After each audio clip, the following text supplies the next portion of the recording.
다 같이 사로신경으로 신앙 고백하심으로 새벽 기도를 함께 드리시겠습니다. 나는 전능하신 아버지 하나님 천지의 창조주를 믿습니다. 나는 그의 유일하신 아들 우리 주 예수 그리스도를 믿습니다. 그는 성령으로 잉태되어 동정녀 마리아에게서 나시고 본디오 빌라도에게 고난을 받아 십자가에 못 박혀 죽으시고 장사된 지 사흘 만에 죽은 자 가운데서 다시 살아나셨으며 하늘에 오르시어 전능하신 아버지 하나님 우편에 앉아 계시다가 거기로부터 살아있는 자와 죽은 자를 심판하러 오십니다. 나는 성령을 믿으며 거룩한 공교회와 성도의 교제와 죄를 용서받는 것과 몸의 부활과 영생을 믿습니다. 아멘. 찬송가 144장 찬양하시겠습니다. 찬송가 144장입니다.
십자가를 지심은 무슨 죄가 있나 저 무지한 사람들 메시아 죽였네. 예수님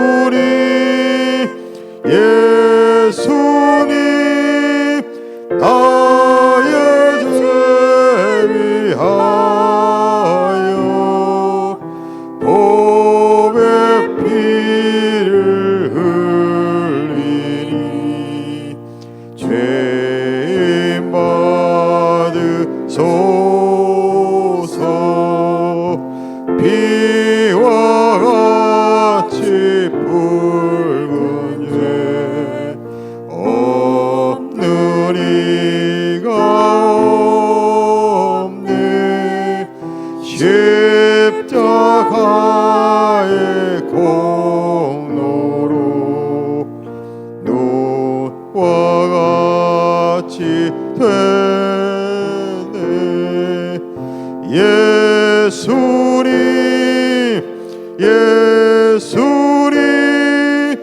나의 죄 위하여 보배 피를 흘리니 죄인 받으소서.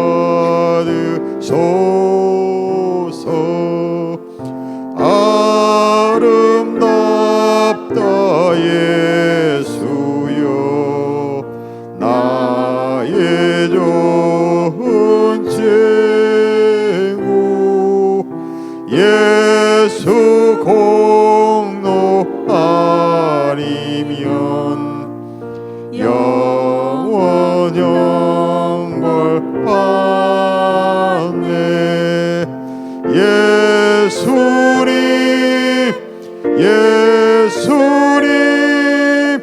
나의 죄 위하여 보배 피를 흘리니 죄인 받으소서.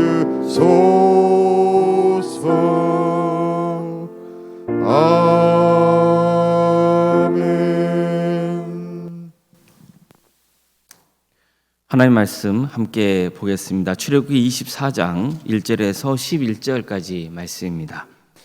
출애굽기 24장 1절에서 11절 말씀입니다.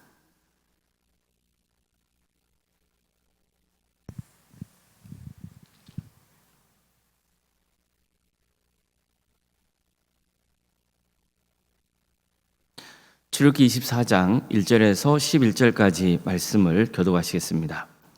또 모세에게 이르시되 너는 아론과 나답과 아비후와 이스라엘 장로 70명과 함께 여호와께로 올라와 멀리서 경배하고 너 모세만 여호와께 가까이 나아오고 그들은 가까이 나오지 말며 백성은 너와 함께 올라오지 말지니라. 모세가 와서 여호와의 모든 말씀과 그의 모든 율례를 백성에게 전하매 그들이 한 목소리로 응답하여 이르되 여호와께서 말씀하신 모든 것을 우리가 준행하리이다. 모세가 여호와의 모든 말씀을 기록하고 이른 아침에 일어나 산 아래 제단을 쌓고 이스라엘 12지파대로 12기둥을 세우고 이스라엘 자손의 청년들을 보내어 여호와께 서로 번제와 화목제를 드리게 하고 모세가 피를 가지고 반은 여러 양푼에 담고 반은 제단에 뿌리고 언약서를 가져다가 백성에게 낭독하여 듣게 하니 그들이 이르되 여호와의 모든 말씀을 우리가 준행하리이다. 모세가 그 피를 가지고 백성에게 뿌리며 이르되 이는 여호와께서 이 모든 말씀에 대하여 너희와 세우신 언약의 피니라. 모세와 아론과 나답과 아비후와 이스라엘 장로 70인이 올라가서 이스라엘의 하나님을 보니 그의 발 아래에는 청옥을 편듯하고 하늘같이 청명하더라. 하나님이 이스라엘 자손의 존귀한 자들에게 손을 대지 아니하셨고 그들은 하나님을 뵙고 먹고 마셨더라. 아멘. 오늘도 새벽기를 드리며 하나님을 간구하는 모든 성도님들의 삶의 자리마다 또 하나님께서 친히 세우시고 다스리시는 동암교회 위에 하나님의 은혜와 평강이 늘 충만하기를 주님의 이름으로 축원합니다. 출애굽기는 크게 두 부분으로 나눠집니다. 출애굽의 역사와 시내산 언약입니다. 출애굽의 역사는 이스라엘 백성들이 하나님의 도움으로 애굽에서 구원받은 사건을 전하고 있는 역사입니다. 하나님은 애굽 땅에 10가지 재앙을 내리셔서 애굽을 심판하셨습니다. 그래서 이스라엘 백성들은 애굽의 노예 생활에서 벗어나 자유인이 될 수 있었습니다. 바로 이러한 구원의 역사를 전하고 있는 게 출애굽의 역사입니다. 다음으로 시내산 언약에는 출애굽한 이스라엘 백성들이 광야에 있는 시내산에서 1년여 동안 머물면서 하나님과 언약 관계를 맺고 계명을 받고 또 성막을 세우는 과정이 나옵니다. 구원의 은혜를 입은 이스라엘 백성들이 가나안 땅에 들어가기 전에 하나님의 백성으로서 어떻게 살아야 하는지 신앙 훈련을 받은 거죠. 하나님은 이스라엘 백성들을 시내산으로 인도하신 후에 너희가 내 계명과 율례를 지키면 너희는 나의 보배가 될 것이고 제사장의 나라 거룩한 백성이 되게 해주겠다고 약속하셨습니다. 그러자 이스라엘 백성들은 하나님 말씀대로 준행하겠다고 화답하죠. 출애굽기 24장에도 이와 같은 내용이 등장하고 있습니다. 하나님은 모세에게 아론과 나답, 아비후 그리고 이스라엘 장로 70명과 함께 시내산을 오르라고 명하셨습니다. 그리고 모세만 시내산 정상에 오르게 하시고 모세를 따라온 자들은 시내산 중턱에서 하나님을 경배하게 하셨습니다. 나머지 백성들은 산 아래에 있게 하시죠.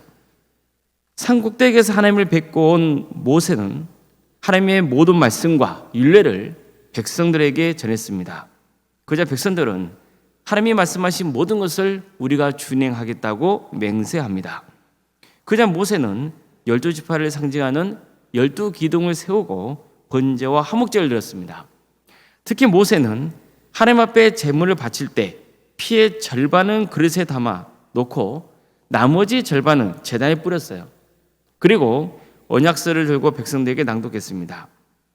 이때 백성들은 다시 한번 주님께서 명하신 모든 말씀을 듣겠다, 지키겠다 맹세하죠. 그러자 모세는 그 피를 가져다가 백성들에게 뿌리며 이렇게 말했습니다.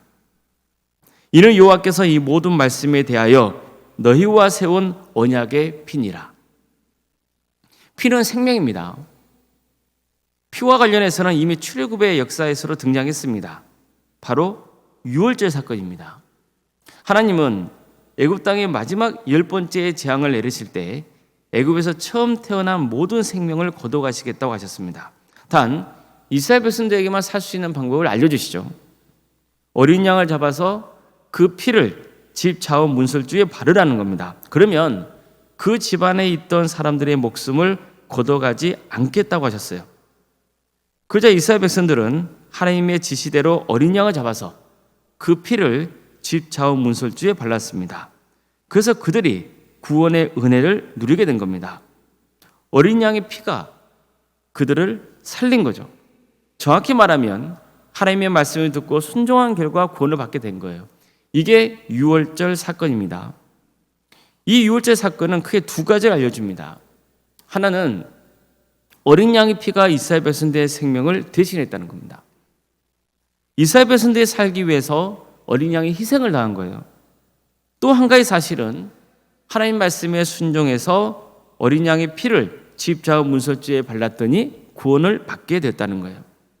이처럼 이스라엘의 구원은 하나님이 베푸신 구원의 은혜와 이스라엘 백성들의 순종으로 이루어진 겁니다. 그런데 오늘 본문에서도 또다시 희생제물이 등장하죠. 희생된 짐승의 피는 제단에 뿌려지고 또 이스라엘 백성들에게도 뿌려졌습니다. 우리는 피가 뿌려진 때가 이스라엘 백성들이 하나님의 은혜로 애굽을 나와 시내 산에 이르렀고 거기서 백성들이 하나님의 계명에 순종하겠다고 화답한 다음에 이루어졌다는 점을 주목해야 되는 겁니다. 하나님의 구원의 은혜가 그들에게 임했습니다. 그리고 하나님께서 가르쳐 주신 그 계명을 지키겠다고 이스라엘 백성들이 다짐했습니다. 그 다음에 피를 뿌리는 의식이 이루어진 거예요. 하나님은 이스라엘과 피의 언약을 맺으셨습니다. 구체적으로 피의 언약이 어떤 겁니까? 이스라엘 백성들이 하나님의 계명에 순종하면 그들의 생명을 지켜주시고 가나안 땅으로 인도해 주시겠다는 언약입니다. 이스라엘 백성들도 하나님의 계명에 순종하겠다는 언약이죠. 이처럼 그들이 하나님과 맺은 언약을 지킨다면 그들의 생명을 지켜주시고 구원해 주십니다. 반대로 하나님의 계명을 지키지 않고 살면, 믿음을 지키지 못하고 방탕하게 살면 죽게 될 것이라는 경고도 이 속에 담겨 있는 거예요. 이처럼 이스라엘 백성들이 살고 죽는 것은 이제 하나님의 뜻에 순종하느냐 여부에 달려 있는 거예요. 이게 피의 언약입니다. 특히 피는 속죄의 의미도 들어있어요. 그래서 피를 백성들에게 뿌렸다는 것은 이 언약의 피가 그들의 죄를 용서해 준다는 의미가 담겨 있는 거예요. 결국 하나님이 베푸신 용서의 은혜가 그들을 구원으로 인도하는 겁니다. 그런데 어떻습니까? 이제 이 언약의 피는 누구의 피입니까? 이제 우리는 이스라엘 백성들이 출애굽할 때 잡았던 그 유월절 어린 양이 누구를 예표하고 있는지 알고 있어요. 구약시대 사람들은 희망이나마 알았지만 이제 신약 시대에 살고 있는 우리는 그 유월절에 희생당한 그 어린 양이 누구를 가리켜 있는지를 안단 말이죠. 세상 제일 지우가는 하나님의 어린 양이신 예수 그리스도이십니다. 또한 모세는 이스라엘 백성들에게 제물로 희생당한 짐승의 피를 뿌리면서 이는 여호와께서 이 모든 말씀에 대하여 너희와 세운 언약의 피라고 했습니다. 그런데 이제 우리는 그 언약의 피가 무엇을 뜻하는지 압니다. 예수님은 십자가에 달리시기 전에 제자들과 함께 유월절 식사를 함께 하십니다. 이때 예수님은 떡을 가지사 축사하시고 떼어서 제자들에게 주시면서 받아 먹으라, 이것은 내 몸이니라 하셨습니다. 또 잔을 가지사 감사 기도를 하시고 그들에게 주시면서 이렇게 말씀하십니다. 너희가 이것을 마시라, 이것은 죄 사함을 얻게 하려고 많은 사람을 위하여 흘리는 나의 피, 곧 언약의 피니라. 그렇습니다. 이처럼 언약의 피는 이제 예수님이 우리 죄를 위해 대신 흘리신 피였던 겁니다. 이 예수님의 피로 우리는 이제 하나님과 언약 관계를 맺을 수 있게 된 거예요. 이제 하나님의 언약은 이스라엘과 맺은 언약을 넘어서 모든 인류와 맺게 되는 새로운 언약 관계가 된 겁니다. 예수님의 피는 유월절 어린 양의 피이고 예수님의 피는 언약의 피입니다. 예수님은 우리를 살리기 위해서 친히 십자가에 달려 피를 쏟으셨습니다. 또한 하나님과 우리 사이에 죄로 맡겼던 담을 허시려고 십자가에서 피를 흘리신 거예요. 그래서 우리는 예수님 안에서 하나님과 언약 관계를 맺을 수 있었던 겁니다. 우리가 하나님과 언약 관계를 맺게 된 것, 그것은 전적으로 예수님께서 우리를 위해서 피를 흘려주셨기 때문인 겁니다. 드디어 하나님과 언약 관계를 맺은 다음에 모세와 아론, 나답과 아비후, 이스라엘의 70명의 장로들, 이들은 하나님을 뵙는 영광을 누립니다. 시내산에서 뵌 하나님의 모습은 그 발 아래에 천국을 깔아놓은 것 같고 그 말기가 하늘과 꼭 같았다고 성경은 증언합니다. 그러니까 정확히 말하면 그들은 하나님을 직접 배웠다기보다는 하나님이 계신 영광스러운 보좌 아래만 본 거예요. 하나님을 직접 뵌 것이 너무나 부담스럽고 힘들었기 때문이죠. 그래서 하나님의 발 밑에 보좌만 본 거예요. 그런데 그것만 봐도 어마어마하게 영광스러운 것을 알았다는 거예요. 성경은 그들이 하나님을 뵙고 먹고 마셨다고 전해요. 정말 놀라운 일이죠. 이스라엘 지휘자들이 하나님을 뵙고 먹고 마신 장면은 천국의 모습을 예표하고 있다고 볼 수 있는 거예요. 본래 하나님을 본 자는 다 죽습니다. 그런데 하나님은 그들을 죽이지 않으셨어요. 그들에게 은혜를 베푸신 겁니다. 하나님과 언약을 맺는 존재가 된다는 게 이렇게 큰 축복입니다. 자, 그렇다면 우리도 어떨까요? 우리도 이런 영광을 누리게 될 겁니다. 이게 어떻게 가능합니까? 예수님의 피로 가능합니다. 예수님은 하나님의 아들이시잖아요. 하나님과 동등된 권세를 갖고 계신 분이시거든요. 시내산에서 하나님과 그들이 함께 식탁의 교제를 나눴다? 이것은 신약 시대 예수님의 제자들과 함께 식탁의 교제를 나누는 것을 예표하고 있는 거예요. 궁극적으로는 우리가 예수 그리스도의 은혜로 이제 언젠가 때가 되면 하나님 나라에서 주님과 함께 영원 무궁토록 천국 잔치를 벌리는 그것을 예표하고 있는 겁니다. 그것은 오직 무엇으로 가능합니까? 예수님의 피로 가능합니다. 이제 우리는 예수님의 피로 죄 용서를 받고 하나님의 언약 백성이 되어서 언젠가 천국에서 주님과 함께 영원한 안식을 누리게 될 겁니다. 예수님이, 하나님이, 성령께서 친히 천국 잔치에 참여하여서 우리와 영원 무궁토록 함께 하실 겁니다. 이게 어떻게 가능합니까? 예수님의 피로 죄 용서를 받고 하나님과 언약을 맺었기 때문입니다. 이건 정말 놀라운 은혜요, 축복 중에 축복입니다. 그래서 우리는 이 땅을 살아가는 동안 하나님의 언약 백성으로서 하나님의 말씀대로 살아가야 되는 거예요. 하나님께 순종해야 되는 겁니다. 하나님과 맺은 언약은 값싼 언약이 아니에요. 대충 맺은 게 아닙니다. 이 언약은 하나님의 말씀에 전적으로 순종하며 끝까지 충성을 다하겠다는 헌신이 포함되는 겁니다. 우리는 이 사실을 결코 망각해서는 안 되는 겁니다. 아무쪼록 우리 모두가 예수님의 피로 하나님과 언약을 맺은 자로서 이 땅에서 사는 동안 믿음을 지킬 수 있길 바랍니다. 그리고 하나님의 계명에 순종하여 언젠가 주님께서 베푸신 천국잔치에 참여하는 큰 축복을 누리시기를 주님의 이름으로 축원합니다. 기도하시겠습니다. 사랑의 하나님, 거룩한 주일을 맞아서 우리를 새벽제단에 불러주시고 하나님을 예배할 수 있도록 인도하심에 감사드립니다. 예수 그리스도의 피로 우리를 사하여 주시고 하나님과 새로운 언약관계를 맺게 하신 주님, 그 은혜에 감사드립니다. 이제 우리가 예수 그리스도의 십자가의 은혜로 그 피로 구원의 은혜를 입었으니 이제 주님의 말씀에 전적으로 순종하는 삶의 길을 가게 하여 주시옵소서. 그래서 언젠가 때가 되면 하나님과 영원히 천국에서 주님과 더불어 영생복락의 축복을 누리는 복된 인생을 살게 하여 주시옵소서. 주님, 이 땅에 살아가는 동안에도 주님께서 우리 가운데 임재하여 주셔서 아픔이 사라지게 하여 주시고 고통이 사라지게 하여 주시고 외로움과 서러움이 눈물이 탄식이 주님의 은혜로 치유되고 회복되는 역사가 있게 하여 주시옵소서. 세상의 헛된 것에 우리의 시선이 가지 않도록 도와주시며 우리의 시선이 주님의 나라를 향하는 복된 역사가 있게 하여 주시옵소서. 그래서 주님과 함께 이 땅에서도 주님의 은혜를 누리며 영원 무궁토록 주님을 찬양하며 경배하는 복된 길을 가게 하여 주시옵소서. 주님께서 우리 가정의 형편을 아십니다. 도와주시고 함께하여 주시옵소서. 관계에 어려움이 있는 가정이 있습니까? 그 가정을 치유하며 회복시켜 주시옵소서. 건강에 이상이 있는 가정이 있습니까? 주님 도와주시고 함께하여 주셔서 치유하고 회복시켜 주시옵소서. 주님, 이루 말할 수 없이 혼자 고통 중에 기도하고 있는 제목들이 있습니까?